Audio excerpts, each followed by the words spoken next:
On this week's show, we'll be discussing if Star Wars Outlaws is worth the Republic credits, has Concord truly failed before even taking off, and the full Nintendo Direct breakdown, all that and much, much more on this week's GamerGuild Podcast.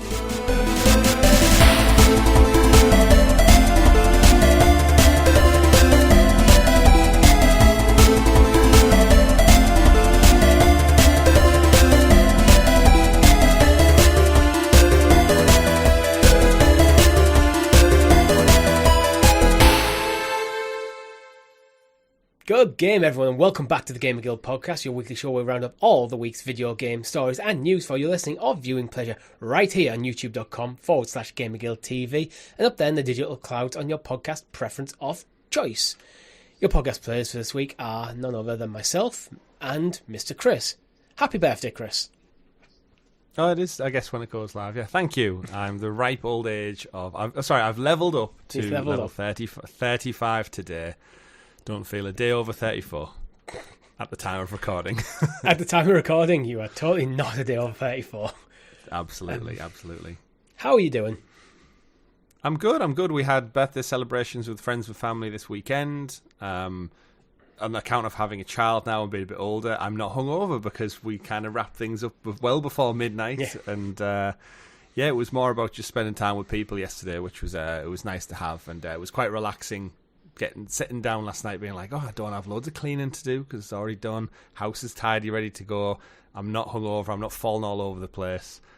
Yeah, it's a nice... there's pros and cons to getting older, I guess. There's times when it'd be nice to stay up late and have a good old-fashioned ridiculous amount of alcohol and then be dead the next day, but it's also nice to be able to get up at a normal time and go, actually, I enjoyed yesterday and I feel okay.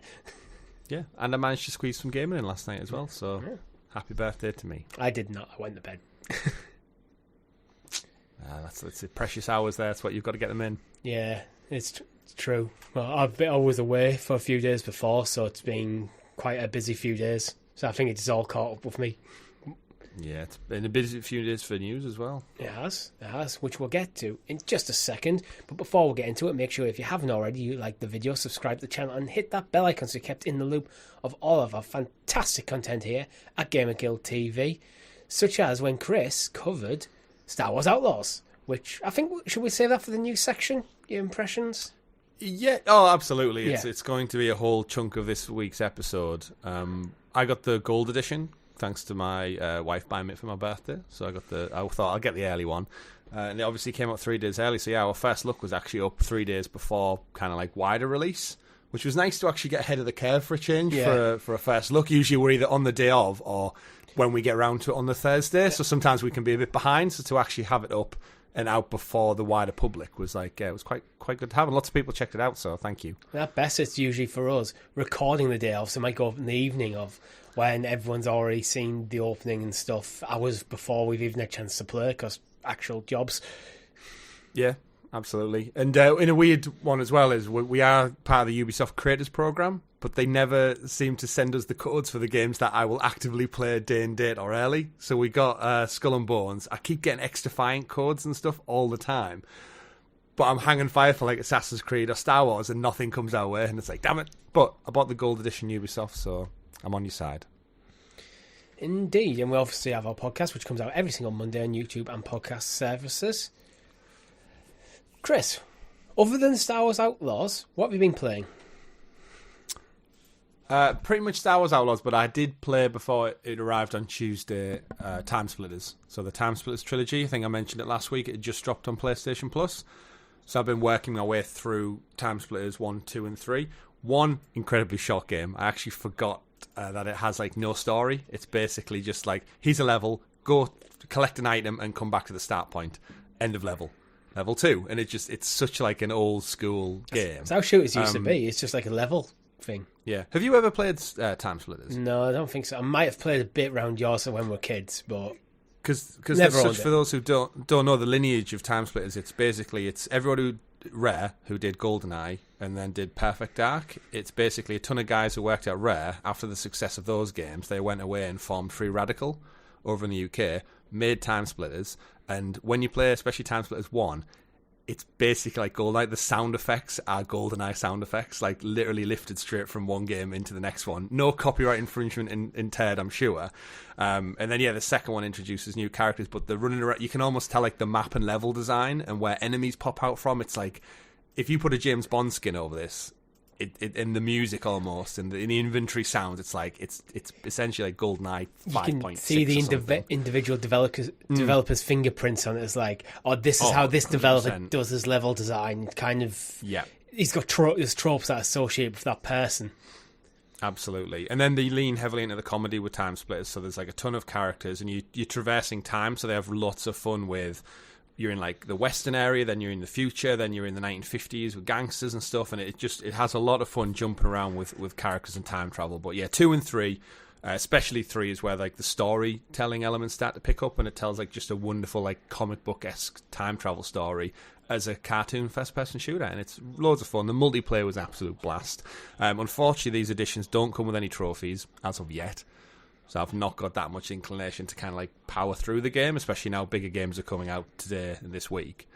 But I had fun with it, and then obviously I jumped over to Star Wars Outlaws, which I'll save for the new segment, I guess. Yeah. How about yourself? I've been working my way through Shadow of the Tomb Raider, so I've rolled credits. I've actually only have 2 trophies left to get, both of them difficulty related, so they'll pop at the same time. Deadly Obsession on that game, the difficulty is a joke. It's not hard. It's not like, it's difficult. The problem with it is you can only save at camps. So yesterday I actually had a bug. There's a section where you go through a huge, like several combat things, a couple of traversal sections, 1 or 2 puzzle sections, and then it's like a kind of run away through a cave with all these enemies chasing you section. The camera bugged, so instead of the camera being behind Lara, it was facing towards Lara.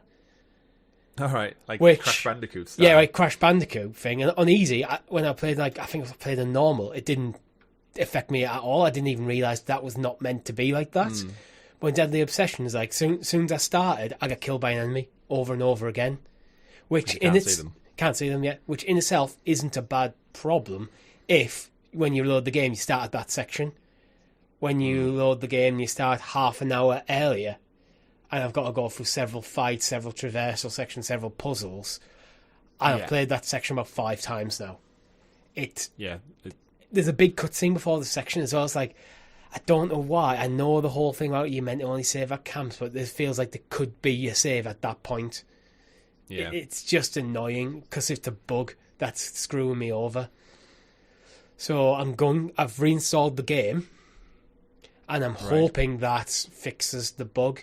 Because if not, I might have to just drop it and not get the platinum. Because it's just... Have you checked like YouTube videos to see if it is a bug or... Yeah, I have. Yeah, weird. It's just the camera's facing the wrong place. Because there's a cutscene where she's running at the camera, and it's meant to cut to like you taking control, facing forwards, facing normally. Yeah. But for me, it just loads the game up with me facing Lara. That's so weird. And there's an enemy jumps up straight away and gets me because I can't see it. Because there was a couple of times I was like, I'm dying without an enemy being near me. Because I'm on the high difficulty. It's one enemy touches me and it's game over. So it's very frustrating. But other than this bug, and I hate that the save thing is just stupid. It's not fun. It doesn't really add to the challenge. It just adds annoyance. Because if you make one mistake, then you have to start half an hour ago. It just feels like a way of wasting time rather than making it more difficult. But other than that, I've loved the game. Is Rise the Shadow third one? No, Rise is the second one. I'm playing Shadow, which is the third one. Yeah, that's the end of Lara's trilogy, unfortunately. Yes, so far. Yeah, okay. So you finished the story, haven't you? You know, it all ends. It doesn't really end, does it? It's like they could easily do a fourth, and it wouldn't. Yeah. That particular story is done, but Lara is not. Yeah. Is that one the one that had the stuff with when you go back to the mansion in like almost like nightmares? No, I don't think that might be maybe in DLC. DLC, sorry, I'm thinking DLC. Yeah, I think there's maybe a part where he plays young Lara in the Croft Manor. Yeah, and then in the DLC, she has nightmares, and it's something to do with the crypt in the basement, and you get to play through it almost like a Resident Evil style. Well, worth checking out if it's included in the version you've got. It isn't. I actually had a look to see how much the DLC was, and it was like 17 quid, and I was like, it's a bit more than I'm willing to pay. Oh, absolutely. It's for about, now? I think you get about 6 different DLCs, all of them are just like a single tomb, which is like, there's probably the value there, but I'm not, I don't want to pay. If it was like a £5, I'm sold. But I don't, I don't want to pay that much. It's probably worth it, but I don't want to pay it. If that makes sense. Especially for an older game. No, I think it should be everything. After a certain point, DLC should default to like a set low price. I think it's weird because the version I've got, because I think mine was the PS Plus claimable version, although it's the definitive edition, it doesn't have the DLC in, which doesn't really make sense. My girlfriend's version, I'm not sure whether she purchased it or as a catalogue PlayStation Plus one rather than claimable. She's got all the DLC. Right. Well, play the lines, check it out. Yeah, I've been watching her do a few tombs, but it's good other than the bugs. I did get to shoot a turkey with a flare gun. There's a trophy for that. Yeah, there is, yeah. Yeah. Thanksgiving. Yep, that's what the trophy's called. Is it? Oh. Yeah, literally. That was buried up there somewhere. Wow. So you know what? I think there's enough of that. Chris, would you like to introduce us to the graciously gathered GamerGuild Gazette, a.k.a. the news? The news, and as always, the news is brought to you by our Guild Heroes, which you can join for as little as 99p over on the YouTube channel. We thank you very much for your support. And don't forget, we have our 5th year anniversary coming up on September the 28th to Saturday, where we will be doing, I think, probably most of the day will be live stream on the YouTube channel. So come along, say hi. We'll probably play. We haven't got the schedule sorted yet, but no doubt we'll be playing a collection of multiplayer games to get you guys involved. We'll be doing the podcast live. And if you've got any ideas, head over to our Discord. The link's in the description below, where you can suggest games you want to play or even anything else that you might want us to do. Absolutely. Yeah. Writing questions, if you want us to do like a Q&A or anything, just writing questions to the Discord. So apparently we're a big enough show for sponsorship now, guys, so check out this ad. Do you like video games, podcasts, and reminiscing? I'm actor, video game writer, and total sweetie pie Connor Savage McCabe, and on each episode of Call Me By Your Game, I sit down with a guest for an intimate look at a special game from their past. Did you and your dad beat Spyro the Dragon over the holidays? Or was Halo 4 the one thing that united your roommates during your senior year of college? Stories like these are what Call Me By Your Game is about. From video game content creator Janet Garcia to Hades voice actor Courtney Vinay's, I interview wonderful comedians and game industry friends about these memories. Check us out wherever you get your podcasts, and maybe someday you'll call me by your game.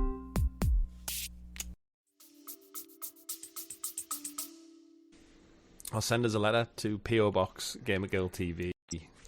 No, I don't know. Don't do that. We don't actually have a PO box. It'll just end up in some random dude's one. What does PO stand for? Post office. PO box? Is it just post office box? I think so. Yeah. That's a bit lame. I was expecting something more exciting. Oh well. The news. And in the news this week, Chris, Star Wars Outlaws. Is it in the news for all the right reasons? It's in the news for mixed reasons, but sorry, hit my mic there with the game. Star Wars Outlaws. So the review roundups are here. They've been dropping, as I said, public. They did the typical game, which a lot of game publishers are doing now, where if you pay for the gold edition, you get early access. We started with Starfield last year. It seems to be the way devs can squeeze a little bit more juice out of like the super fans, the eager fans who just want in a couple of days early. If gamers were known for patience, Richie, this wouldn't be a business practice, but unfortunately gamers are not known for their patience or temperament. So here we are, it's now a thing. And you know what, I don't mind it, because I usually do buy the gold edition ones for Ubisoft. I get them for Far Cry, I get them for Assassin's Creed, because I always play the DLC on all these games. So for me, it's like a no-brainer. And thankfully through Amazon, the price actually dropped. I think it was like £90-something, and actually by the time launch came around, it dropped down to $82.99 or $84. It's actually saved a couple of quid off the initial like scary £90-odd price tag. And by say me, I mean my wife. But in terms of the game, it's sitting on Metacritic at 76, which is generally favourable. It's probably what you predicted. It's a Ubisoft game, so sitting around the 7 to 8 was what you predicted, and 7.6 is bang in the middle of that scale. I think it's worth pointing out the spread of the reviews, because Metacritic splits the reviews between positive, mixed and negative. Only 1% of the reviews for PlayStation 5 are negative. 25% are mixed. I think mixed is 6 and down. Where I think 70 and up is positive, which is 72%. Yeah. So most people are in that 7s and up. Yeah. And that's us looking at the critic reviews, because I do not trust user reviews at all. The way Steam works and the way this works, I'm like, and review bombing is such a thing nowadays, I would never trust user reviews. That's why I bring up the split, because if you switch over the user scores, there's 44% go positive, 6% mixed, and then 50% in negative. I think this game's being review bombed. I think there's a vendetta against this game because it's Star Wars, one of the biggest IPs on the planet, and similar to the Disney Plus shows, if you remember, The Acolyte just got cancelled. Good. Which I enjoyed. I enjoyed it. I was looking forward to season 2. So was a lot of our friends when we discussed it. So then the game, I think there is an underlining thing where, because it's not got lightsabers and because it's got a female protagonist, it takes a hit for those nerdy gamers in the basement who need to get out a bit more. But again, this is why I think the critic reviews show through favourably a bit more. But it is ultimately, it's a Ubisoft score. It ain't going to win any Game of the Year awards. Right. It's not going to be voted for. It's not going to get any Razzie awards. It's very much just what you expect. If you're a Ubisoft fan or you're familiar with Ubisoft titles, and you're in the mood for Star Wars, this is what to expect. I think this is why I'm not necessarily against user reviews, but I think you have to read them in the context of the score they give. Because I've just picked out one to kind of demonstrate that. I'm not going to say who it's from, but reading the first sentence, it's mid at best, but I'm going to give it a 3 to balance out all the 10s from corporate chills. If it's mid at best, you're looking 5s or 6s. So he's marking it down because of his perception of how other people are reviewing it. Which is just that's just stupid. Give it the score that you think it deserves. So let's look at some critic reviews before we get into mine. I've played it for about probably 12 to 15 hours now. Yeah. So I'm a chunk into the game. I've not been doing as much of the campaign because by nature of it being open world, I'm doing a lot of exploration and side quest stuff. But let's have a look at. Let's see, where should we start? I need to find a more reputable one. There's plenty of like critic ones, but I always like to see the big names. They're probably all perfectly reputable from the critics, but if you're not familiar with the outlet, I'd rather read from the outlet I'm familiar with. Absolutely. VGC 24/7. Ubisoft's USP is location, sense of place, beautiful recreations and restorations of ancient cities, buildings, temples and vibes. The Star Wars galaxy absolutely evokes the same sense of wonder and has been recreated with just as much love and care here. Mos Eisley is no less real in public consciousness than Rome in the time of the Caesars. And then they go on to say a bit more about it. Won't win any Game of the Year awards, but it'll definitely win a lot of hearts. Yeah, so I think really positive. That was an 8 as well, so that was a really positive one.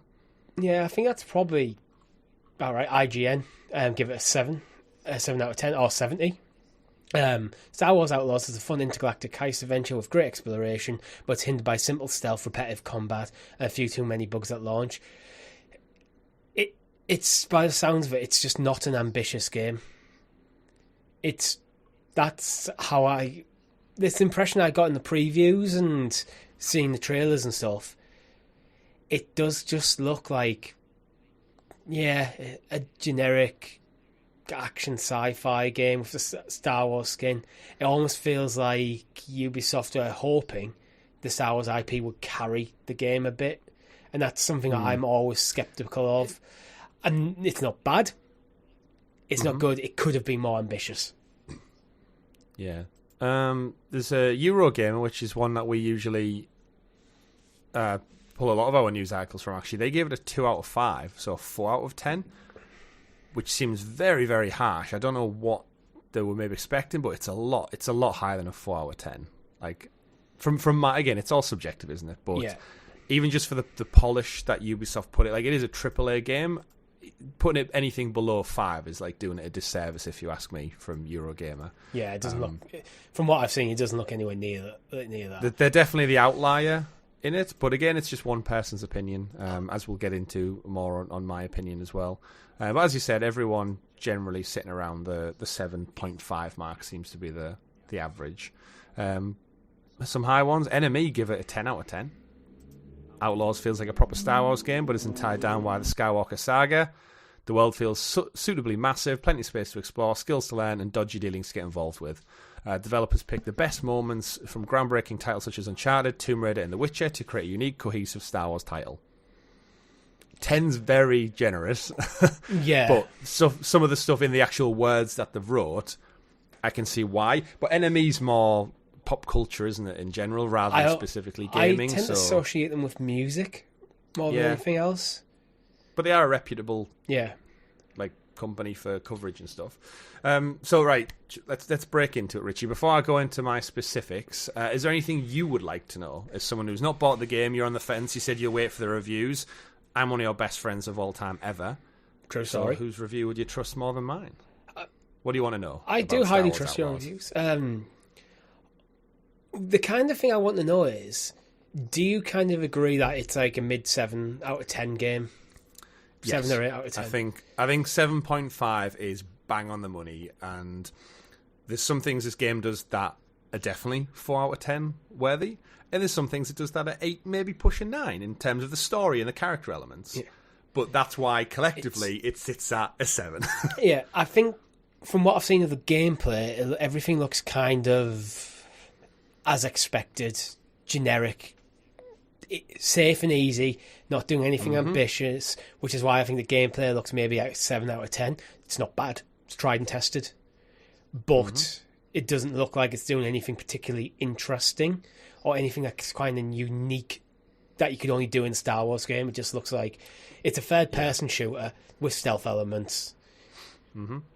That's the uniqueness. What I've found, what I've actually felt has been quite refreshing, is the lack of Jedi and lightsabers. Yeah. So for those who don't know, you play as a scoundrel called K-Vess, and you have a little sidekick character called Nix, who's like looks like Stitch from Lilo and Stitch, and he is utilising the stealth elements. He can press buttons and unlock doors. He can steal from people. He can distract people. He can jump on guards. He actually plays dead on the floor to distract guards, and then you can jump on them from behind. But yeah, it's interesting because you're playing off against the syndicates in the Star Wars world, so the Hutts, the Pikes, the Crimson Dawn, who you've seen scattered throughout Disney Plus shows and stuff. But no Jedi, so there's no like superhero stuff going on. It's very much you go and find missions like you would in a Red Dead Redemption, for example. You hook up with random outlaws and you ask them questions and you learn about the world and the dodgy dealings going on and why the Hutts don't get on with the Crimson Dawn and who's backstabbing who. And there's a lot of interesting storytelling within the missions, and it's actually been quite refreshing with like, oh, you don't need a lightsaber. You're not going to go hack down 50 people and blow doors off and rip ships out the sky and stuff. It's very much a case of, no, you might get caught, and there's a wanted system like GTA where you get put on high alert, and depending on how you play off on these factions, it's got, I was going to say, what's the infamous? It's got like an infamous system where if you do, every time you do a couple of contracts, you'll have an option to pick an option that favours maybe the Hutts, but it screws over the Pikes. So then you have almost like a wanted meter where you aren't allowed to go into certain territories on the map because it's Pike territory, and you've been doing deals with the Hutts. But on the flip side, I could totally screw over Jabba and his friends, and I'll be allowed to go into Pike territory, but not the Hutt territory without my wanted level going up. So there's an interesting world dynamic where, depending on which contracts you're opting for and whose side you're willing to take, it's almost like a delicate balancing act of exploration, and that, for me, has been uniquely different than you have a lightsaber, go to kill all these things and do everything like a massive superhero. It's a very different style of gameplay, and it's refreshing for a Star Wars title because we've not had that. Every Star Wars game since like Dark Forces has been, you're the hero, you can do anything possible. Yeah, and this isn't. You are just like a nobody on a planet. I think there was like Shadows of the Empire on the N64 where you cast as just some random dude. I don't think like a trooper, wasn't it? Yeah. So that sounds quite refreshing. It's like, now this is where I think the game, if everything in the gameplay is kind of just by the books and it's like feels 7 out of 10, I think a game can stand on its own legs if it's narratively good enough. Uncharted doesn't really do anything that particularly interesting, and actually I think there's some, when I replayed them, some things like the traversal mechanics aren't as good as you remember. That game can be a bit buggy at times, a bit sketchy. Yeah, there's times when they would just jump off a cliff. Yeah, but it's so narratively good, and everything about the game feeds back into the narrative. That's what makes it great. Yeah, it's interesting you bring up that because it does have Uncharted elements of traversal, where last night I was doing a mission. I was inside one of the big, the big Rebellion cruisers from the prequels. It was a crashed one of them, and I was exploring it, and it very much had the yellow paint on the ledges, and I'm climbing up grates, and I'm leaping across with a grappling hook, and I'm unlocking doors with like puzzle mechanics. Like one of your gun features has like an electric shock which triggers batteries which open doors, so you kind of have to figure out the puzzle mechanic to get to the next area.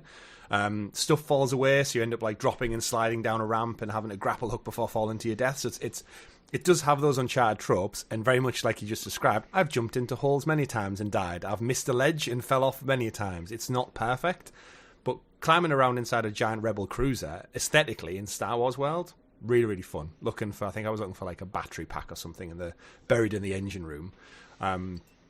Really fun. However, you say about doing the basics right, this is where the game does let itself down on some of the basics. So there's a big focus on Kay's pistol, or a blaster, I should say, because they're going for that Han Solo scoundrel look. And as the game goes on, you upgrade your blaster to have like ion bolts and rapid fire and better accuracy. And you can pick up weapons throughout the game. So when a stormtrooper drops their rifle, you can pick that up. Snipers, you can pick them up. Grenade launchers. However, you were saying Uncharted's very basic. Mm-hmm. This game does not let you carry a secondary weapon because of the focus on the blaster. And sorry, I mean, you can pick it up, but she cannot hold on to it. So, Richie, this is where the game needs a patch, 100%. I'm holding a Stormtrooper's blaster that I've just picked up because I've killed one of them. You want to keep it? If I climb a ladder, guess what happens? You drop it. Drop it. If I do a roll forward to avoid some gunfire, guess what happens? You drop it. Drops it. Yeah. I think this is where... bullshit. I've seen just some of the... make an animation so they put it on their back and they keep a secondary weapon. I've seen some comments where people say it's like gameplay design from 10, 15 years ago. I wonder if that's the kind of stuff they're picking up on. Like, it feels like, why would she drop this? Maybe you just build into like almost like a durability system. Once you fired so many shots of your blaster, it overheats, it breaks, or you run out of ammo, and then she just tosses it because it's useless to her. Yeah.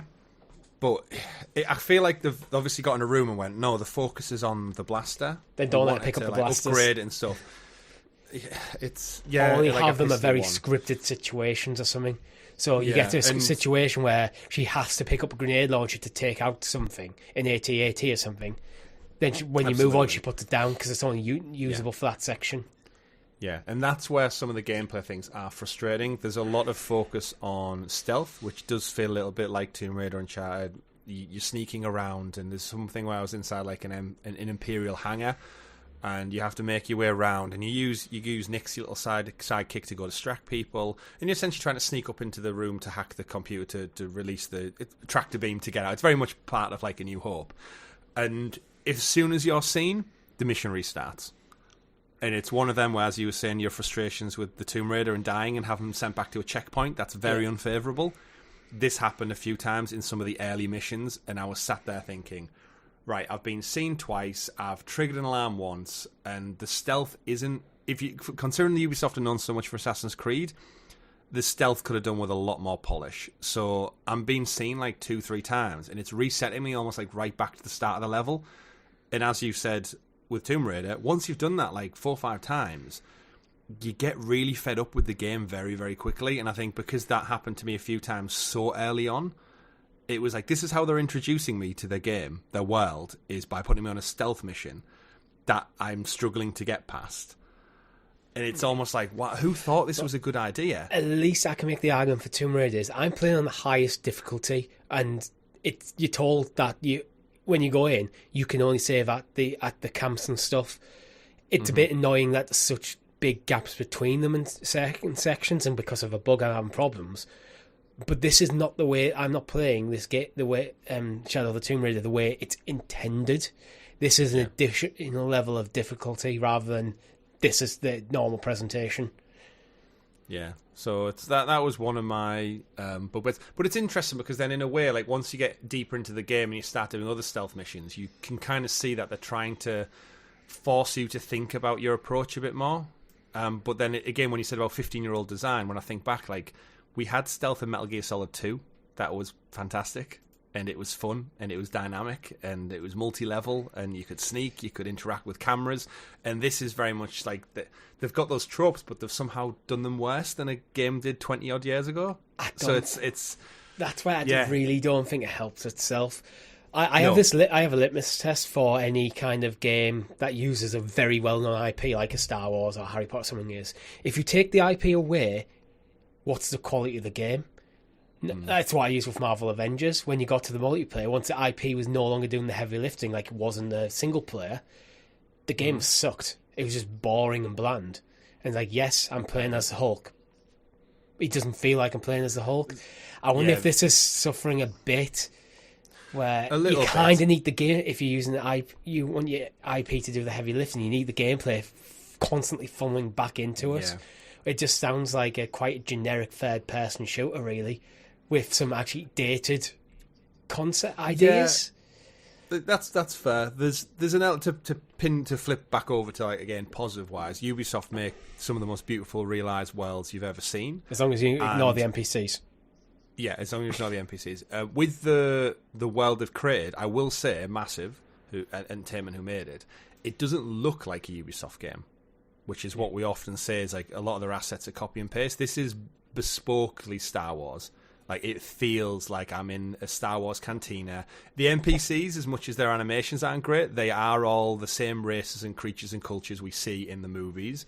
Very well, like, they're scattered throughout. There's very unique ones, there's some very different ones, and a lot of common ones that you'll see. Like, every cantina you go into, like the DJ, the singer, they're all different creatures and robots. And playing Sabak, the card dealer's like a special, unique card robot, and it's very Star Wars. We obviously criticised Starfield last year for its space exploration. This does it better. Like, you actually leave the planet's surface, you go through the clouds, you go into the atmosphere, you end up in space. And then from space, you can light speed to your next location, and it does the whole Star Wars light speed action, and it feels Star Wars. It's not, go into a menu, then into another menu to get from planet to planet. And the aesthetic of the menus as well, with the Star Wars font and the colour palette, it looks great. The UI design is very polished, which is, when you pivot from bad to good, it's like, this is why the game is ultimately 7th. There's some fantastic stuff, ticking all the right boxes, and then they're letting themselves down in other areas. Trying to think what one of my other critiques. It's like daft little things like Kay's hair. They've obviously gone for a hairstyle that's, I don't know, like different. It looks like a hairstyle from like the 70s or 80s. When Star Wars originally came out, so I actually get that. I understand where they're going there. And she has a speeder bike, so she's in that kind of like the modders, like 1950s diner bicycle moped, driving around eating pancakes and milkshakes kind of stuff. Her hair glitches through fucking everything. Like, if you can't do it right, give her a different hairstyle, because through a collar jacket, it moves in the wind at times when it doesn't need to, and it just has like this pixelated, like granular look to it around the edges, where hair is a very fine quality to get right, and a lot of games try and make it look right, and it just looks fuzzy and not like hair. I get the feeling that this game could have done with another year or two in production. Probably. To make a bit more depth to get the game mechanically, polish out a few things a bit more, and really maybe try to add something unique and ambitious in there.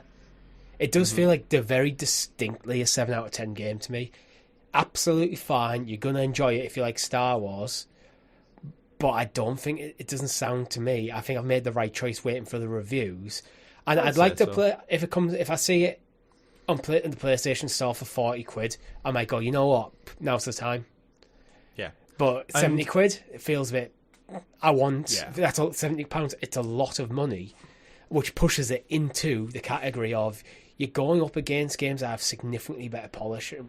Like, you need, if you're going to have this level of game, it feels like a very solid double A, actually, the way, from a lot of the reviews. No, it is triple A in every aspect, except for some of those little bugbears. And ultimately, that is the ironic thing, is because I'm a Star Wars fan, and I know what Ubisoft games are, I'm having a great time in it. Like, I genuinely am. Like, the early the bugbears that I had, and I maybe did myself a disservice because I listened to some of the early reviews, and some of the earlier ones, especially to some of the content you and me listened to, Richie, they were very negative on it. So I almost went in being like, it can't be that bad, surely. So I almost had like blinkers on a little bit, and I'm thinking, do I need to... That can make you enjoy things more if your expectations lower and it does better outstrips the expectations. And I think that's what's happened. And I know we looked at the Metacritic reviews at the beginning, but then realistically, like, the more I'm playing this game, the more I'm enjoying it. And it is the realization it's basically like a Red Dead Redemption, but with a Star Wars skin.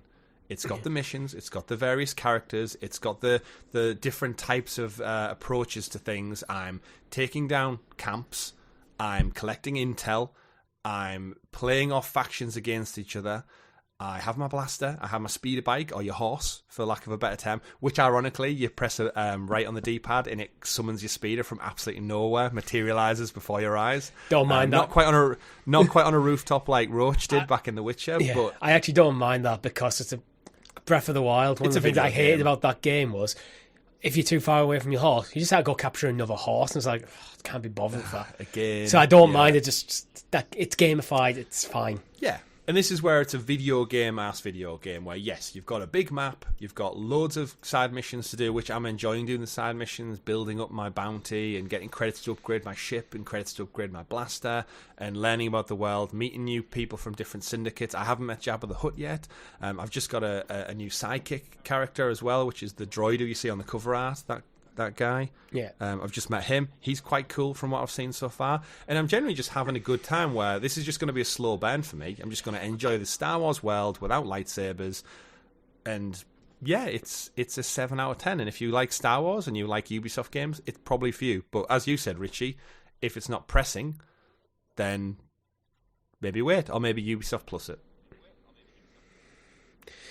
Yeah, you broke up from my side for that thing, so I don't know if I caught what you're saying, but I feel like I've set my expectations for this game right, and I do still want to play this game. And Ubisoft Plus, if that came to PlayStation, that's how I'm doing it. I could consider Ubisoft Plus and playing that. And Xbox, but I've talked to Dev about my issues with Xbox at the moment, and entirely down to my personal circumstances, nothing to do with Xbox itself. Yeah. Bring out the handheld Xbox. I know there's other things I want a dedicated Xbox one though. Yeah. What I would urge then is, and what I've seen is, because of the kind of review bomb and stuff going on, if you go on any social media page and just look at the comments, because I've seen a lot of people in some of the Facebook pages that I'm involved for, like Gamers Over 30, Gaming UK, Gaming Dads, all that kind of stuff. There's a lot of people over the weekend have posted, like, anyone else playing Outlaws, anyone enjoying Outlaws, and if you look at the comments, 95% of the people going, I'm having a great time, I'm having a blast, I'm having a lot of fun. And actually there's very little negativity in the social media comments, which is counteractive to what the review bombs are telling us. So when you look at the reviews, just ignore largely just ignore. It's a good rule of thumb for any game. Ignore the extremes. Maybe read them, but if you read a review and you go, this person's clearly salty about something, this game's not what he wanted it to be, so he's been very overly critical, he's give it a 2 out of 10 because it's not as good as he was expecting. It's like, well, not as good as you're expecting might be a 6 out of 10, not a 2. Yeah. And likewise, on the other side, when people are giving it a 10 out of 10, it's like, why are they giving this a 10 out of 10? Or because other people are review bombing it. That's just as bad, in my opinion. Yeah. We know The Last Jedi wasn't as great as everyone expected, but let it go. There's been other properties that came out. Andor was fantastic. The Mandalorian's great. The Acolyte was good. There's something about Star Wars fans. Like, no matter what Star Wars does, a lot of Star Wars fans who probably have nothing better to do seem to hate it. It's like, if you hate everything it does, are you a fan? I'm a Star Wars fan. I don't love everything Star Wars does. I didn't mind The Last Jedi when I watched it. It was by far the weakest Star Wars film. Mm-hmm. I didn't really like Solo that much, although on rewatch it's better than I remember. It was just disappointing, and it felt like a fan service, entirely a movie made out of pointless fan service.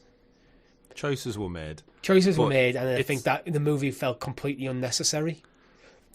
But I still enjoy it. Yeah, it's one of the rare, and it will get more of them as time goes on, but we're in this weird place in the world right now where, as you said, Star Wars is an IP. It's been around for over half a century, nearly.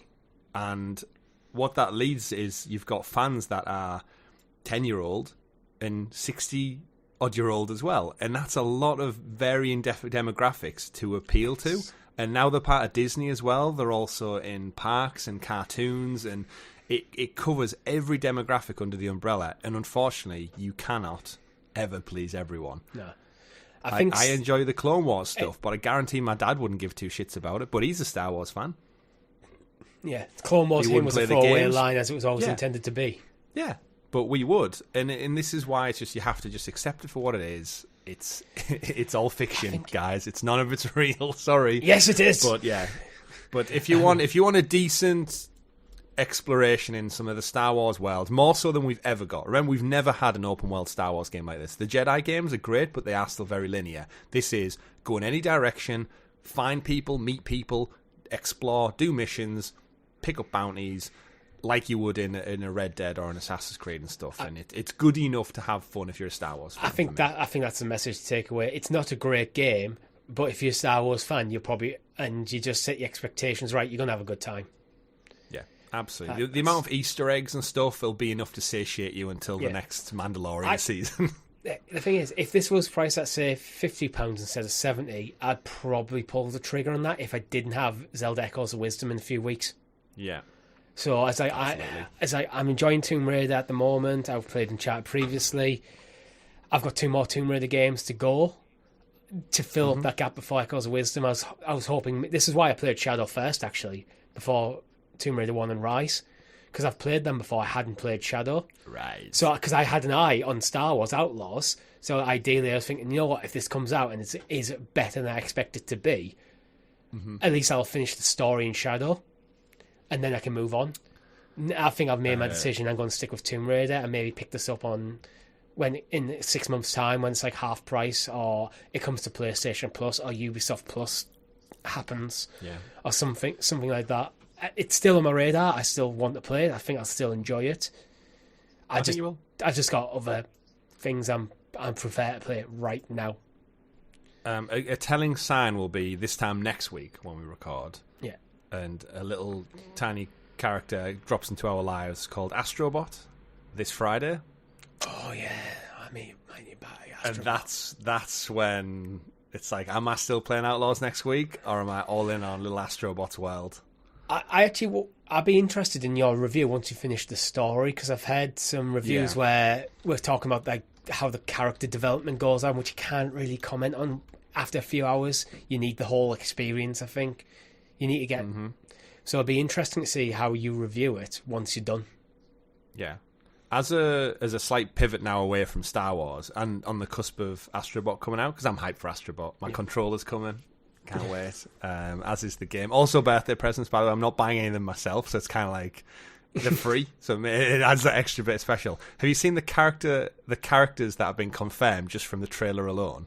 No, I have not looked into like a breakdown or anything. So I guess spoilers for Astro Bot if you were, but you know what the game is. It's gonna be another love letter to video game history. And we're talking about content that's in trailers. It's not really spoilers. Yeah, it's in the trailer.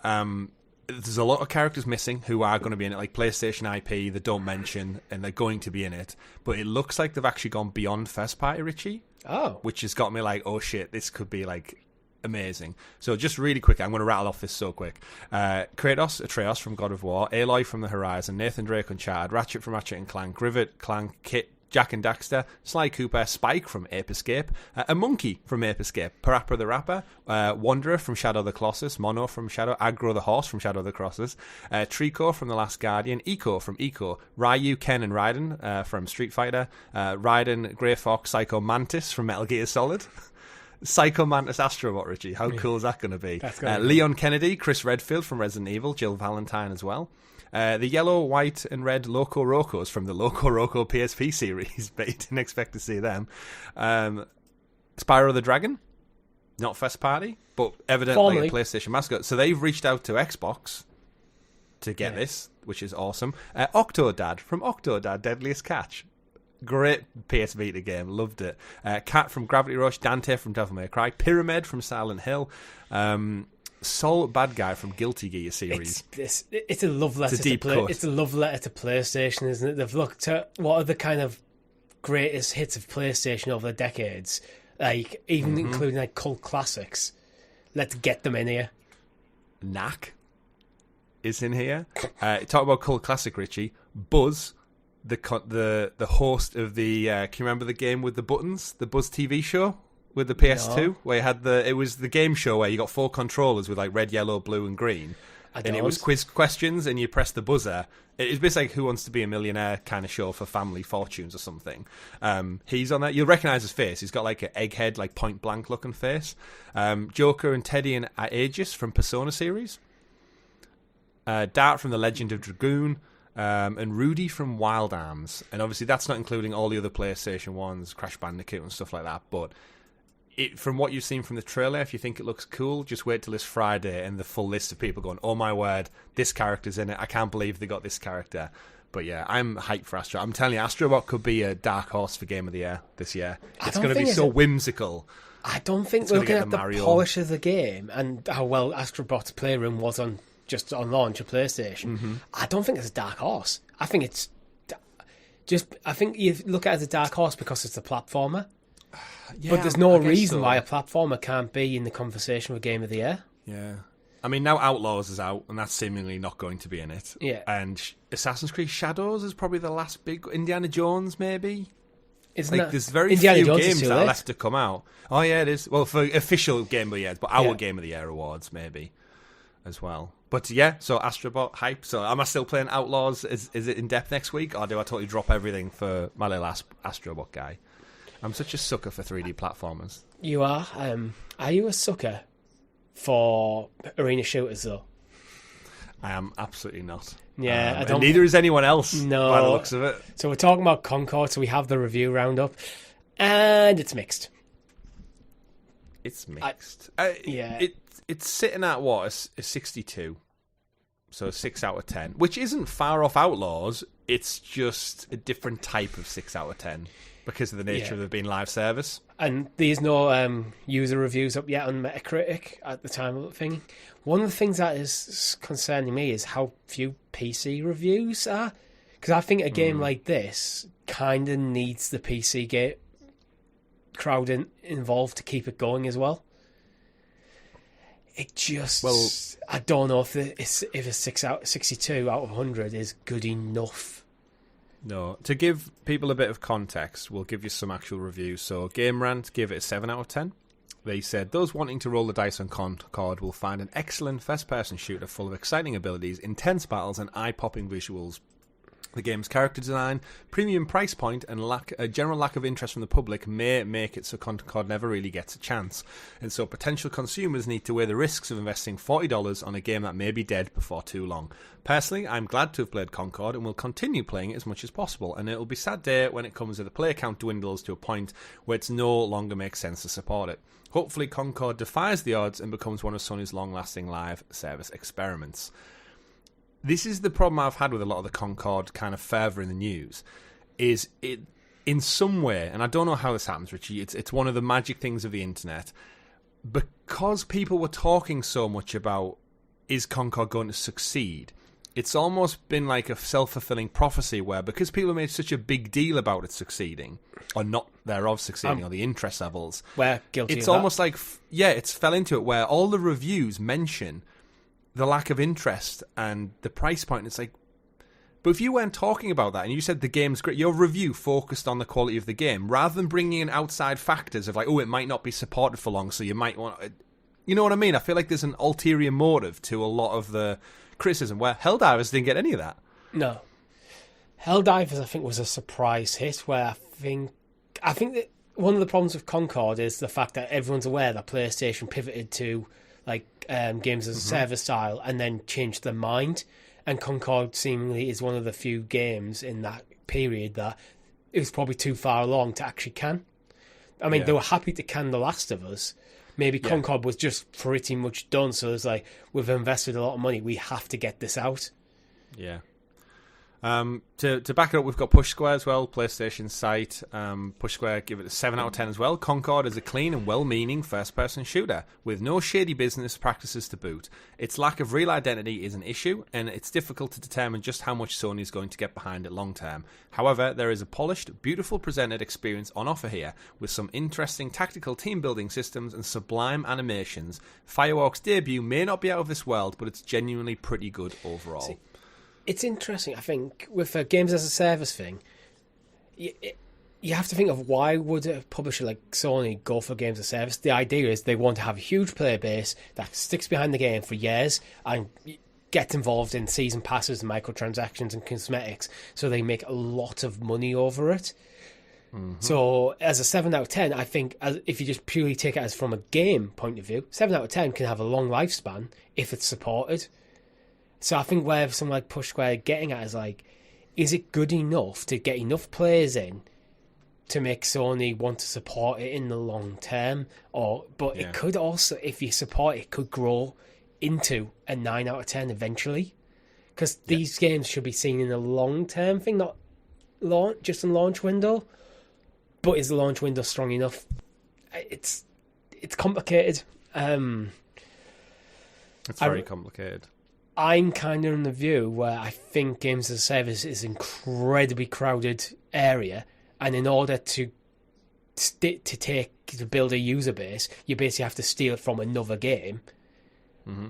Which means I think you have to be significant. You have to target a game that's kind of just naturally falling off. It's at the end of its cycle, or you have to be significantly better than something else to get people. Because a lot of people, I think, you'll see a lot of Twitch streamers who will play things like Overwatch jump over to Concord and stream it for a few weeks. But if they're seeing their views count go down, they'll switch back to Overwatch. Yeah, and I think that matters a lot in a game like this. Yeah, I agree. So just to round out then, IGN also give it a 7 out of 10. So this is by far like a good game, and a lot of the comments say that. So Concord isn't the most innovative or content-heavy shooter you could play, but with such fantastic competitive gameplay, 16 compelling characters to master, 12 well-designed maps, it's got the makings of something that could go the distance in months and years to come. In fact, it's a testament to its first-person shooter chops that even while it has virtually non-existent story and a serious need of a signature game mode, I still found myself losing hours and hours of PvP to its charms. Hopefully, the live service roadmap will do its thing, ensuring it is a promising shooter the love it needs to become something truly special. But right now, it's at least good enough for me to recommend trying out. So, lots of positive praise in there. Do you think there's a problem with these games not having enough content on launch that's holding them back a bit? I purely think Concord is suffering. It's saturation.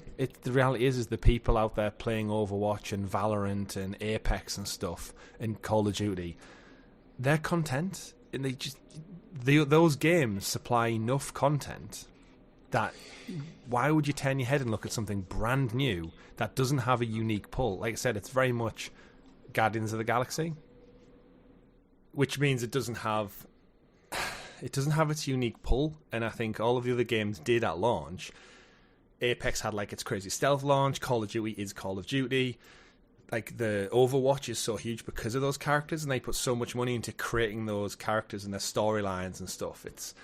It kind of went beyond the game into like comics and animation and stuff, where this does just look like a rip-off Guardians of the Galaxy. There's a great Guardians of the Galaxy game out there if you want to play it.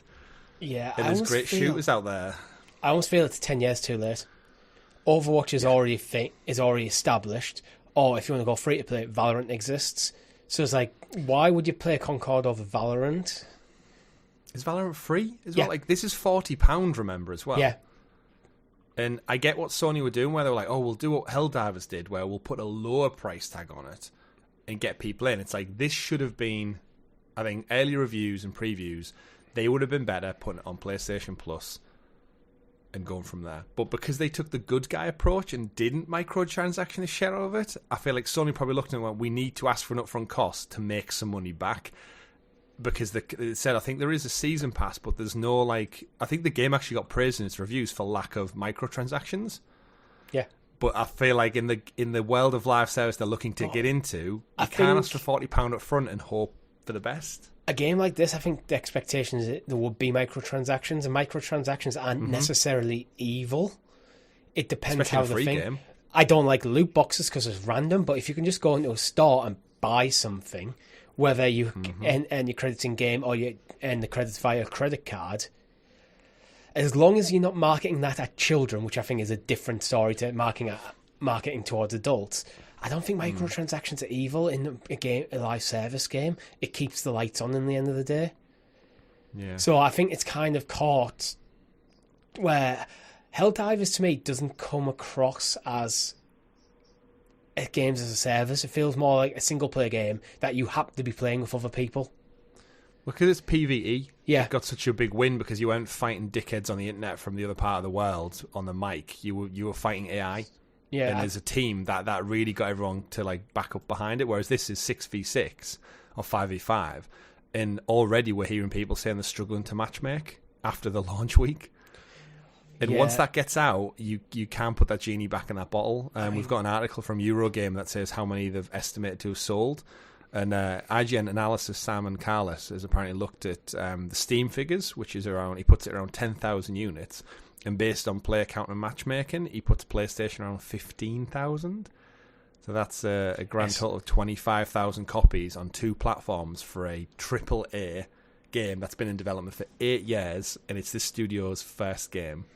And it's so bad because the reviews are saying they've made a good, competent game. It's just, should this be the game PlayStation tasked them to make? And will they survive? Like, that's the harsh reality where we're seeing companies like, remember Tango? Xbox were like, hey, you just put a Hi-Fi Rush. That was absolutely fantastic, critical acclaim. But, sorry, you're gone. Bungie laying off everyone. Not anymore. Like, this is... Tango was saved. Well, now they have, yeah. But I think for Firewalk, obviously, they were acquired by PlayStation during Concord's development. So they obviously saw something that was like, we want to bring these guys on board. And I'm hoping it was maybe not for Concord, it was for the talent. And hopefully that saves them, because selling 25,000 copies to a platform that has how many units in the world now? 65 million? Yeah. That's a bad return on investment on any business. I think Sony should have been brave with this game and probably backed it to, you know what, we're going to stick this on PlayStation Plus. Yeah, me too. I think it probably will be soon enough. Yeah, but is it too little too late now? Is that now in the mission of defeat? If they went September the 1st, it's dropping on PlayStation Plus Premium. Mm-hmm. Maybe you go just Premium only. Yeah. So if you have PlayStation Plus Premium, this is now in your catalogue. So people might go, you know what, I'm on extra.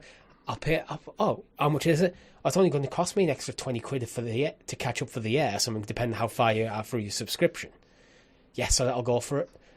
And then you're inflating that player base. You're getting more hands on. Where you might get people go, you know what, it is a solid game.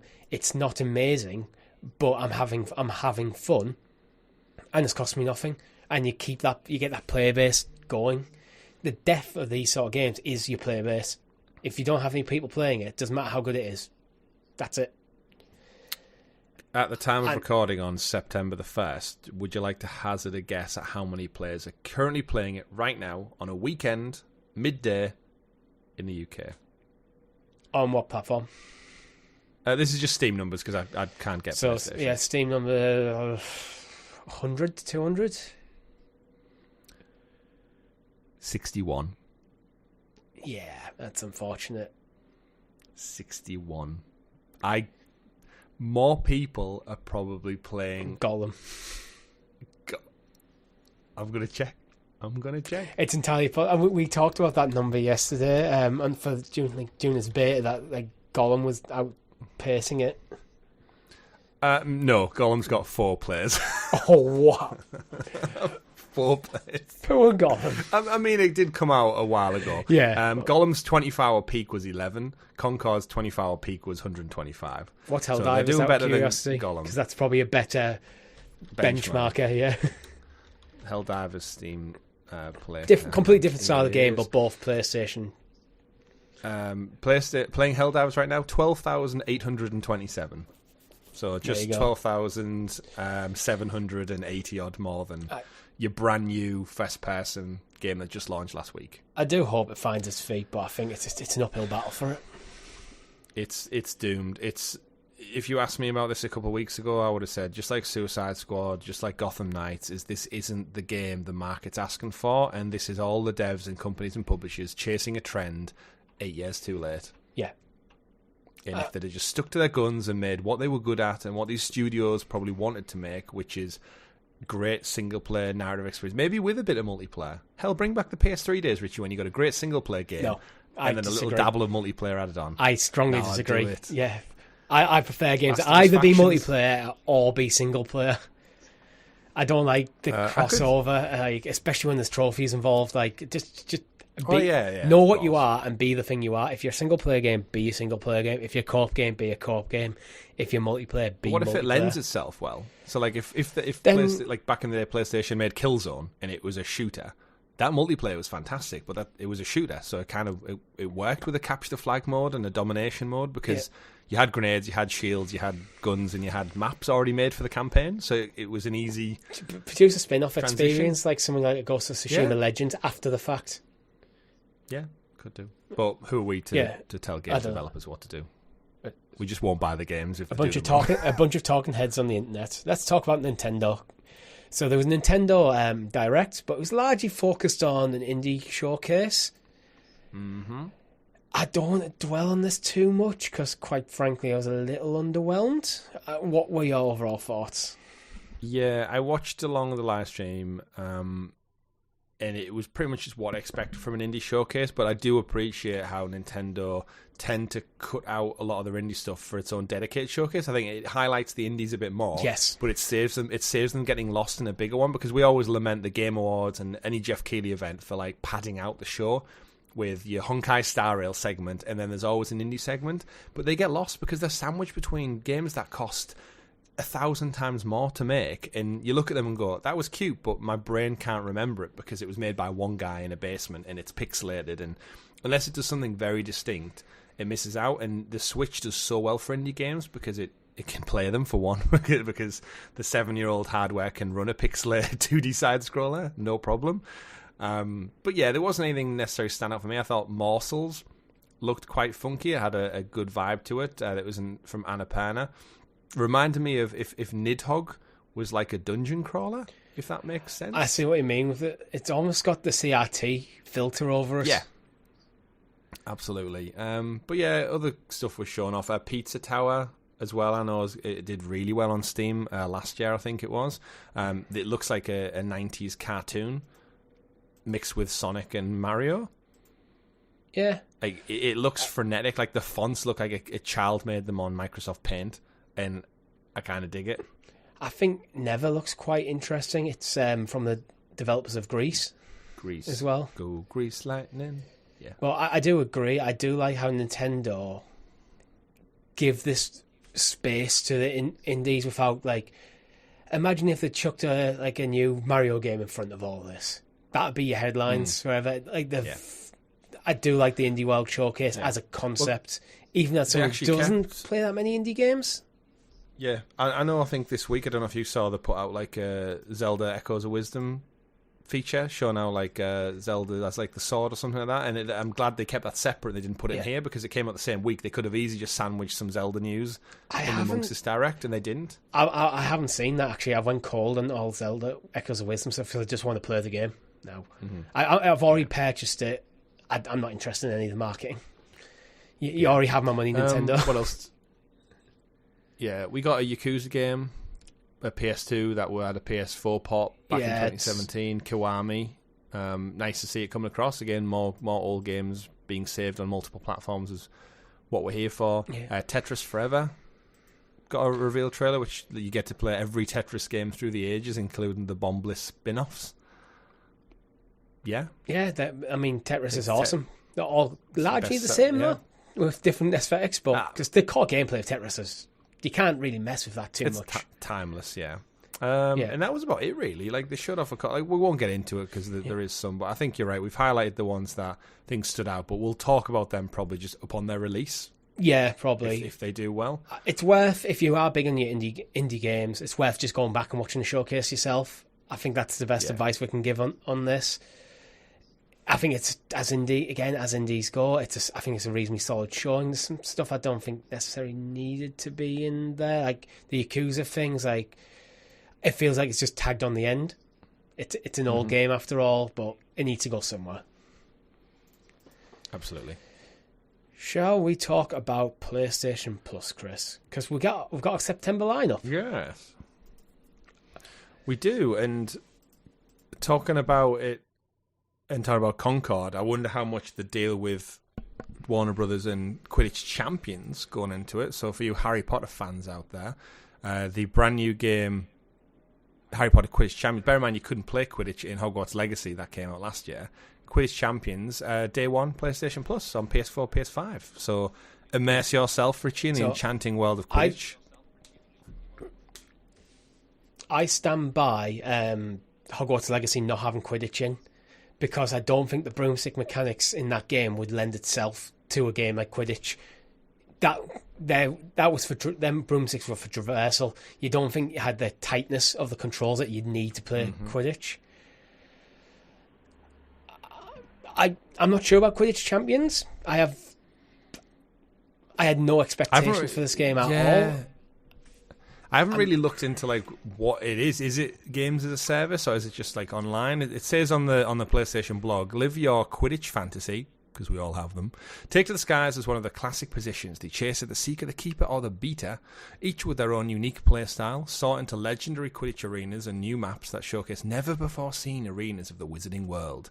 Take on career mode to progress from backyard battles in the Weasley Burrow to high-stakes showdowns at the Quidditch World Cup. Rise to become a champion either solo or in online co-op with teams of up to 3 friends, and launch into exhibition matches where you'll set your team's map and difficulty, play alone, or team up to 3 people online. Yeah, I mean, I'll probably check it out because it's a brand new game that's free, so why not? But in terms of the rest of the list, we've also got MLB The Show 24, we've got Little Nightmares 2, which is great. And of course, you got maybe like 2 days. You got a day. No, you don't have any days. You got today to claim last month's games. But yeah, Little Nightmares 2, solid. If you're a baseball fan, MLB The Show, solid game. It's a AAA exclusive title, usually to PlayStation. And yeah, Quidditch Champions, I think it's a solid month. I disagree. I think this is weak as hell. I like Little Nightmares, but if Little Nightmares 2 is by far the pick of the bunch for me here, I've got no expectation for Quidditch Champions and MLB The Show. While I don't mind sports games being here, like I benefit myself from FIFA 24, EA Sports FC 24, sorry, being on PlayStation Plus. But I think by the time these games drop to something like PlayStation Plus, the season's pretty much over. You're excited for the next game. So I think this is. If you're very interested in that game, you've probably already got it. So I don't know. I think for me this is really weak. Wow. But then that's why it's subjective, isn't it? Yeah. Like if you're a huge Harry Potter fan, then a game you might have probably paid £40 for is now free. So that's value added straight away. Yeah. But I agree with you on the sports games. It's like. It's a very neat. If you're not into that sport, it's a pretty much a write off straight away. And like if you are, you probably already got it. So it's definitely one of them. I think that can put out a big name on the catalog, and it looks cool because it's a big title. But like you said, it loses value demonstrably month on month. Sports games. Well, I do think this is a smart move by Quidditch Champions actually going day and date to PlayStation Plus. It puts itself in a better position to succeed because you're getting more hands on it. And the IP as well. Like, will more people be playing Quidditch Champions than Concord this week? Yes. I think that's an easy yes. Astronomically more. But yeah, and PlayStation Plus. I mean, it's not an overly expensive game. It's $24.99 on Steam. Or if the Deluxe Edition is $34.99, I'm not going to go into what you get in that. We'll have to compare Concord and Quidditch numbers next week to see. Yeah, for the Deluxe Edition, you get a Gryffindor house pack, Hufflepuff house pack, Slytherin house pack, Ravenclaw house pack, and 2,000 gold, which I have no context for any of that. So 2,000 gold might be a lot, might be nothing. Wow. Yeah, I really don't know. You know what? It's a fairly cheap game. I think there's fun to be had, and you know what? Maybe we stream it on Thursday. We'll play some Quidditch if it lines up. Yeah, Quidditch. It's PlayStation Plus. Learn the rules first. Yeah. You have to chuck the quaffle at the beta. Let us know. Or something, yeah. Let us know. That sounds like such a bad term. So this is a very games as a service heavy. Yeah, it's a very games as a service heavy show, Chris. Because apparently, live service games got in the way of Crash 5. What are as the biggest Crash fan I know? How do you feel about that? I'm in two minds about it. So yeah, we've got a report from Video Game Chronicle that says Crash Bandicoot 5 was in development by Toys for Bob, who made the Crash Bandicoot 4 It's About Time. Obviously, Toys for Bob no longer owned by Activision. They're now independent because Microsoft let them go, but now they're working with Microsoft on a game, Probably which Spyro. is going to be Spyro for all intents. For everything they've been showcasing has had horns on and it's been purple. So if they pivot anything other than Spyro, they're going to piss a lot of people off. But apparently it was cancelled due to Activision pulling back funding on single-player titles in favour of live service multiplayer titles. No surprise there, quite frankly. I think before Microsoft stepped in to acquire Activision, it felt like everything was going to feed the Call of Duty machine. Vicarious Visions, who did the Crash trilogy, they got dismantled and put on Call of Duty work.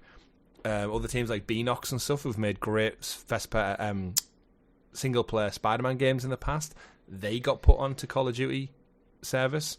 So Toys for Bob, yeah, no surprise. It feels who like the ones who did the Tony Hawk? It was Vicarious. Vicarious. Bob as well. No, it was Vicarious. Was that Visions. Vicarious? Yeah. So yeah, they put out some great games, and yet you got to feed the machine, right? And yeah, Crash 4 was received very, very well, but seemingly not enough for Activision numbers. It was received well, it sold well, but Call of Duty is one of the most profitable. It's probably the most profitable video franchise of all time. I think sometimes like the directors at Activision probably look at the profitability of Call of Duty as a benchmark.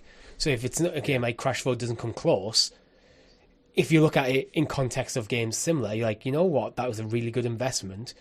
It's got a good social investment as well. It gave Activision a bit of positive news other than just Call of Duty all the time, which as someone who's not a lapsed Call of Duty fan, it was nice to see them do something other than Call of Duty.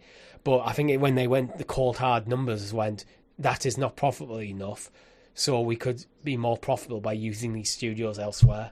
And that is a shame because Crash 5 now didn't happen because of it. Yeah. Could happen now though. I mean, it's one of those things that now Microsoft are the owners. I think it will eventually in time, because we've said before, Microsoft and Game Pass need titles that appeal to wider demographics, including family and children. And Crash Bandicoot and Spyro both fit that bill. So I think Toys for Bob are doing a Spyro game. The rumour from this article was the concept art said it was going to be taking place at a school for villainous children and features returning villains from previous games. One supposed concept was Crash teaming up with Spyro following an interdimensional threat to both worlds. Crash and Spyro were intended to be two playable characters.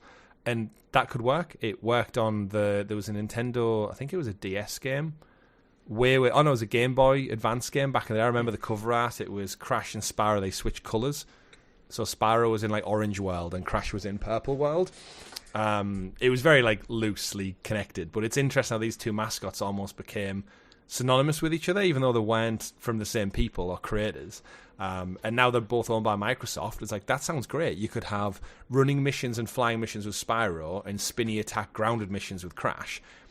Neither of them really talk, so you've got that ability to cross them over, and then you get that ultimate like final boss mission where Crash is riding Spyro and flying on him, and you've got spin/fire attacks, and it's just the ultimate 90s mascot team up. So imagine if like Toys for Bob, when they finished like Crash 4, they started work, and did they do the Spyro Reignited trilogy as well? Yeah, they did. Yeah. Imagine when they've done that. So right, next game is a Spyro game, which they're seemingly working on now.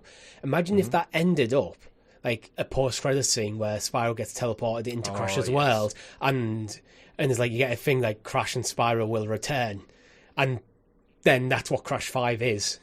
Like they just set it up through the Spyro game. I think we'll see it. I think we'll see it eventually. It's just going to take more time. Yeah.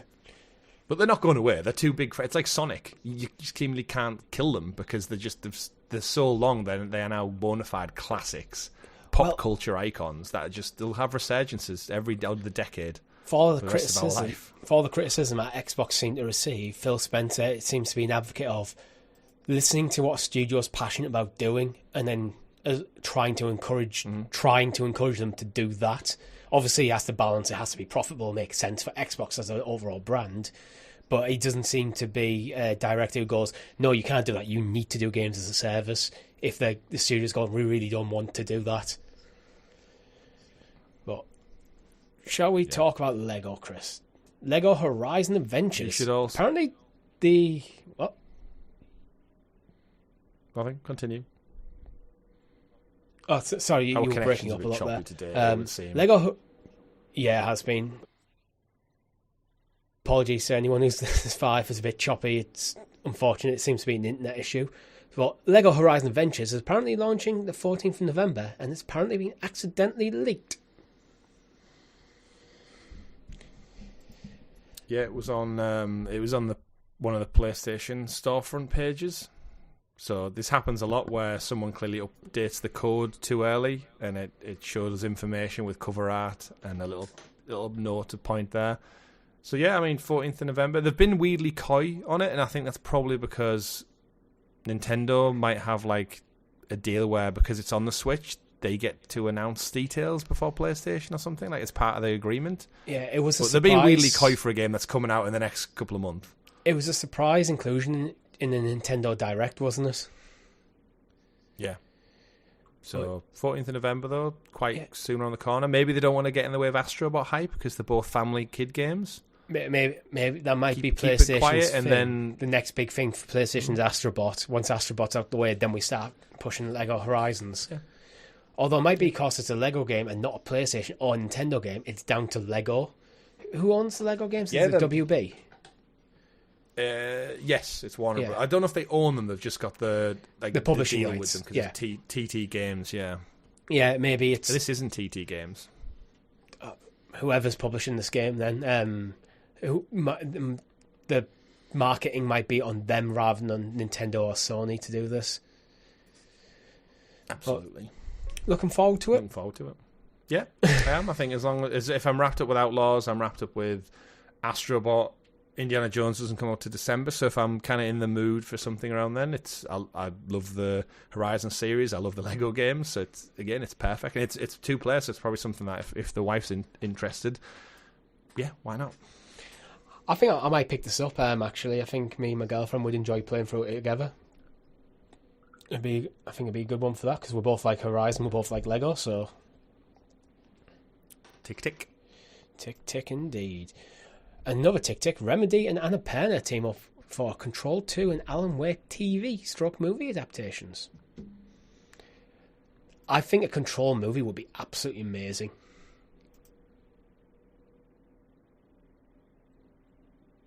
Hello? Yep. I hear choppy bits. I know what you're saying. It's Discord's just having a shit show today, apparently. Where I think you're freezing for me and I'm freezing for you, so we're caught in and amongst. I'm catching like the start of sentences and the end of sentences. So we have the show notes to thankfully see us through. Yeah, Remedy and Annapurna. Control. It's an interesting one. I think Control probably works more from a TV movie standpoint than Alan Wake. I think Alan Wake could tell a really cool horror story /TV show. Annapurna stepping in for like publishing rights, I think, is Remedy just saying like, look, we need some extra financial assistance in getting this off the ground. We know Remedy run very close to the ground. I don't think Alan Wake 2 has actually been profitable for them yet, which I'm is surprised by that because it was really well received. It's one of them weird video game things, isn't it? Where we know they make the games for a little bit less than most. I think Control only costs like 200 million or something, as opposed to the 300, 400 that you'd expect from the quality of game we got out of it. And same with Alan Wake 2.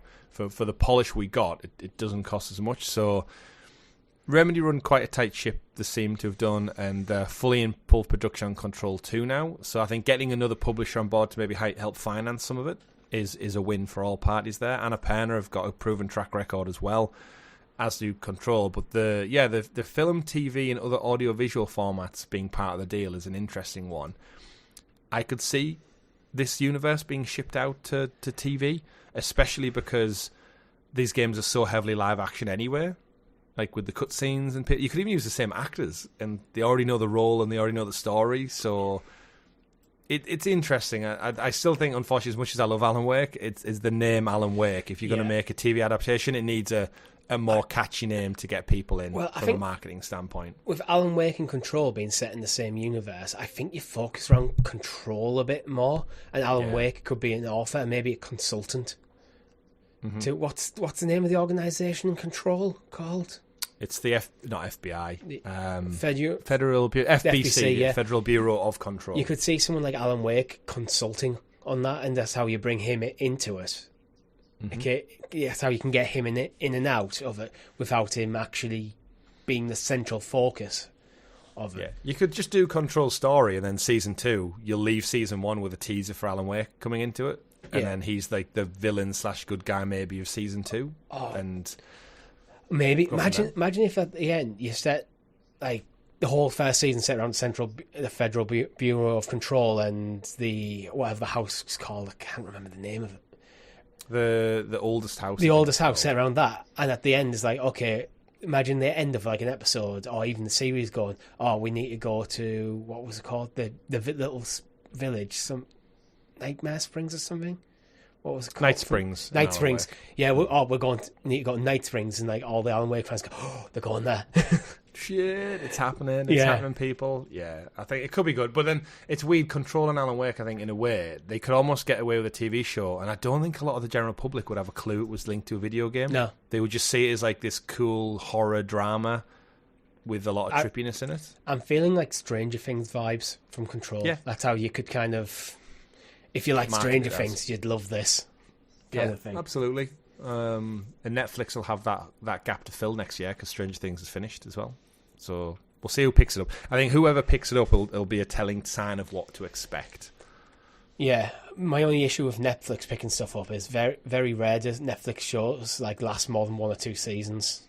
Yeah. Which is a shame because with these IP being quite strong and ripe for exploring even further, and I think they lend themselves both quite well to like a TV show format. It'd be a shame.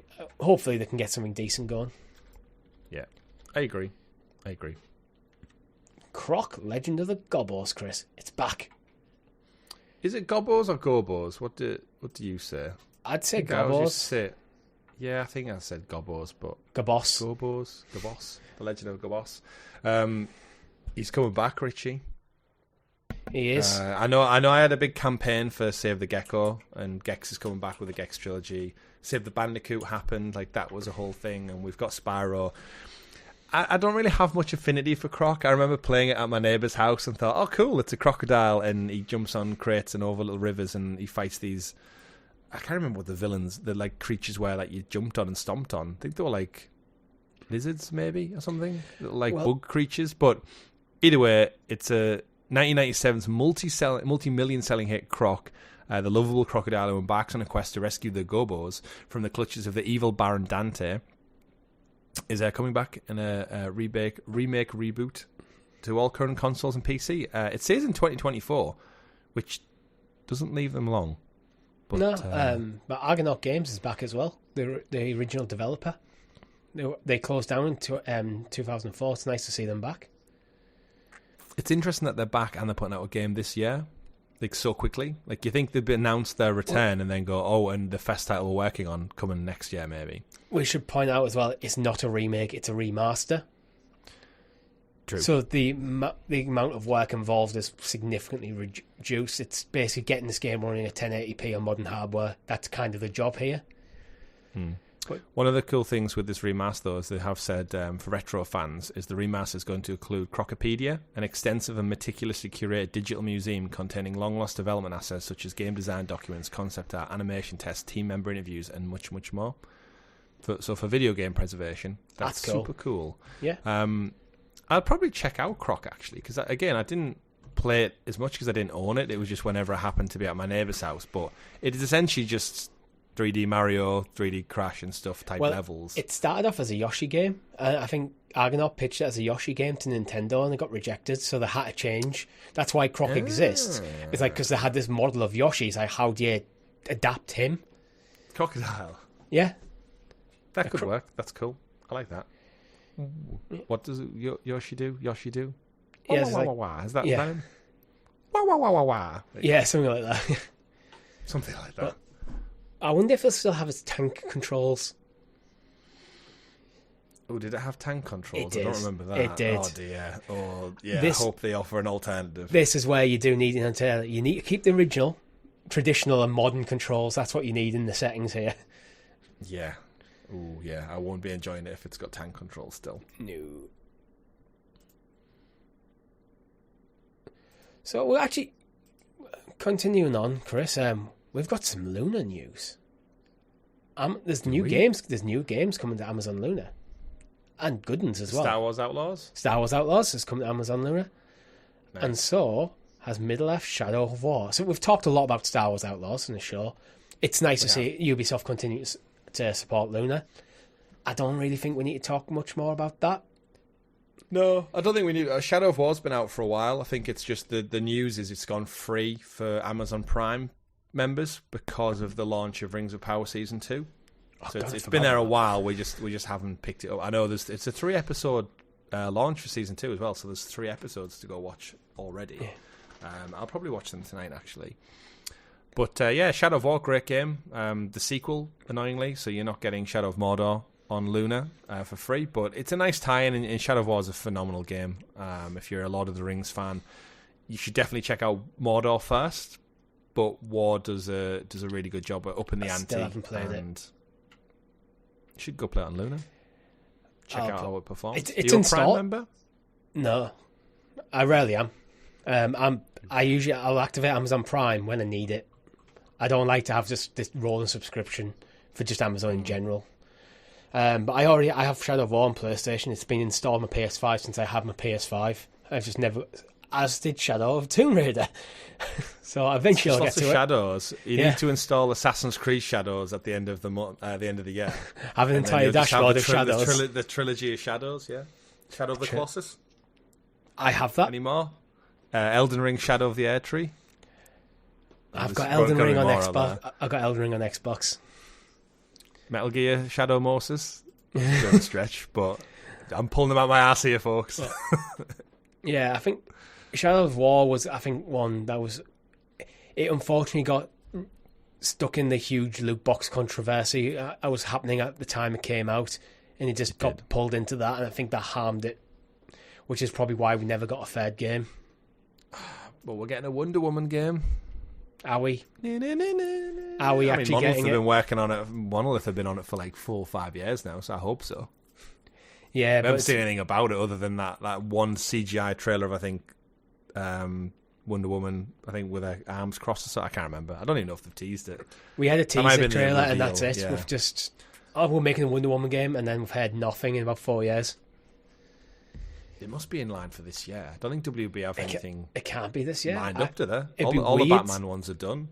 It'd be weird. Oh, no, sorry, not this year. No, next year. I don't know why. I forget how close we are to the end of the year. Yeah, I was going to say.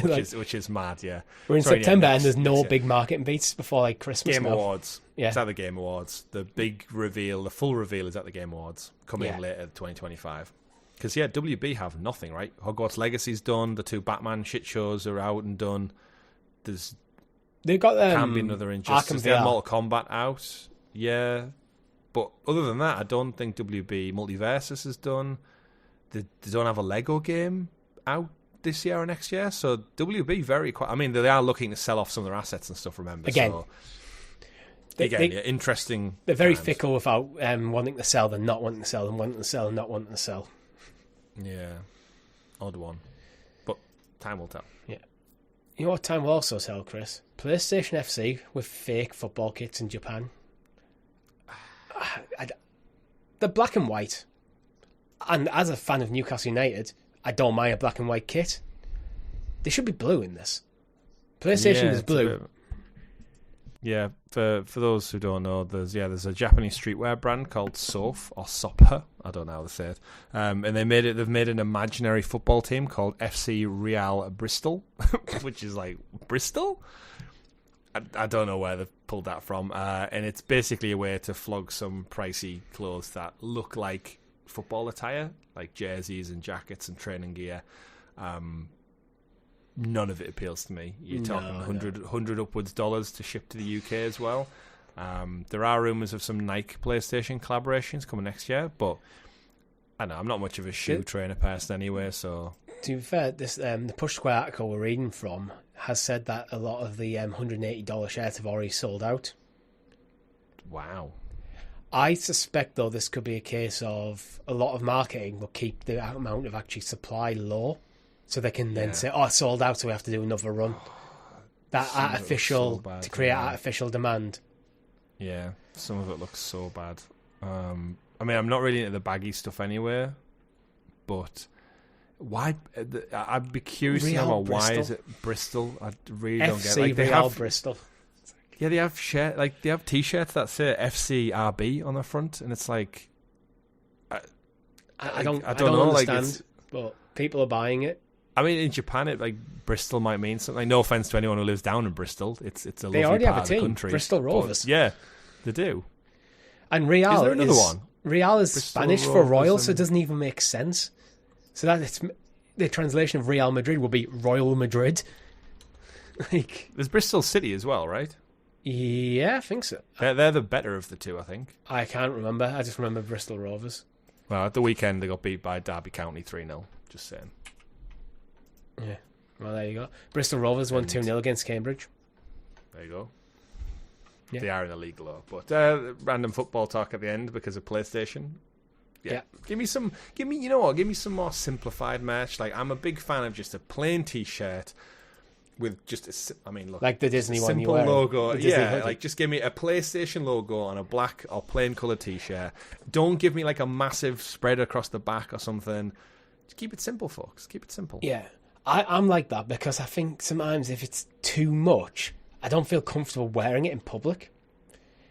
I'd rather something. I'd rather subtlety. Yeah, absolutely. Before we go, as a total side note, I meant to mention this when I got back from France. Keep talking about subtle. I bought some Tic Tacs in France. Okay. And this is a very random segue for the end of an episode. But if you've been here for an hour, you've been here for an hour and a half. No, the flavour of them. Chlorophyll. And they do not taste like the stuff you put into a swimming pool. It's chlorophyll is what makes plants photosynthesize. Oh yeah, not the stuff. What do they put in pools then? Chlorine. Chlorine. Oh yeah, not chlorophyll. Yeah. Yeah. Oh well. Yeah. Apparently you can make Tic Tacs out of it as well. Indeed. But that's all we have time for the news. Let's end the show with, as we always do, with This Week in Video Game History. And Chris, I'm going to say 10 straight back to August the 31st. So we're recording this on the 1st, but it's worth going back a day. Go back a day, let's see. September the 1st, Rayman came out on the Rayman pales in comparison to something that August the 31st. August the 31st. Die Hard Trilogy. And above it on the list? Crash Bandicoot. I can't believe you missed years Crash. ago. No, I didn't. Actually, you know what? It's a great... August 31st is great. Looking at the list, Crash Bandicoot 28 years ago, 1996. The Die Hard trilogy, I absolutely adored on PlayStation. I had the light gun. The first level was the light gun. The second level was a third-person platformer in Nakatomi Plaza. And the third game as part of it was the driving game, like Crazy Taxi. Because they're all arcade games ported. Great. I loved it. The Lost World Jurassic Park for PlayStation 1.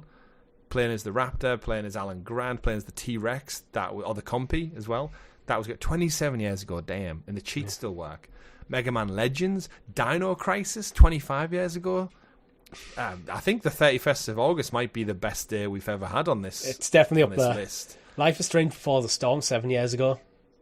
Life is Strange, I'll take that one as well. It's consistently, over decades, a good day to bring up video games. It is, absolutely. Mega Man... Yeah, it's a good one. Dynasty Warriors 4 Empires. Or Dynasty Warriors, however you want to say it. Yeah, I like it. On this day, did anything actually come out on the 1st of September then? Rayman, obviously, just threw away. Doesn't matter. Yeah, Mad Max and Metal Gear Solid 5, The Phantom Pain, both of them I've got when I bought as a bundle when I bought my PlayStation 4. Right. That was the bundle I got, Mad Max and Metal Gear Solid. And I bought FIFA as well. Mad Max, very underrated. By WB. I agree. Should have stuck with it.